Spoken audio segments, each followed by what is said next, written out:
ఇవాళ నేను మీకు హెయిర్ గ్రోత్ కోసం ఒక హెయిర్ సీరం అంటే వాటర్ సీరం ఉంటుంది కదా, స్ప్రే టైప్లో, అది చెప్పబోతున్నాను అనమాట. So strong hair, long and voluminary hair కావాలంటే ఇది ఖచ్చితంగా ట్రై చేయండి.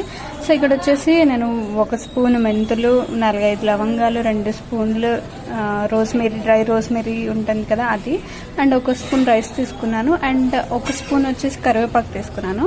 సో ఇప్పుడు వచ్చేసి ఒక గిన్నెలో 1 గ్లాస్ వాటర్, ఇందాక గ్లాస్ చూపించాను కదా, ఆ గ్లాస్ వాటర్ వేసుకొని, వాటర్ కొంచెం బాయిల్ అయిన తర్వాత ఇంగ్రీడియంట్స్ అన్నింటినీ వేసేసుకొని, సో కలర్ చేంజ్ అయ్యేంత వరకు మనం బాయిల్ చేసుకోవాలన్నమాట. సో ఎట్లా అనేసి అంటే ఒక 10 to 10 minutes అనుకోండి. సో 10 minutesలో ఇలా రైస్, మెంతులు కుక్ అయిపోతాయి అన్నమాట.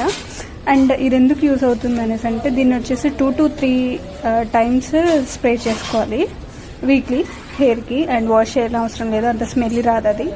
అండ్ ఇది వచ్చేసి రోజ్మెరీ వచ్చేసి మన స్కాల్ప్ని, హెయిర్ రూట్స్ ఉంటాయి కదా, సో వాటిని గట్టిగా చేస్తుంది అనమాట.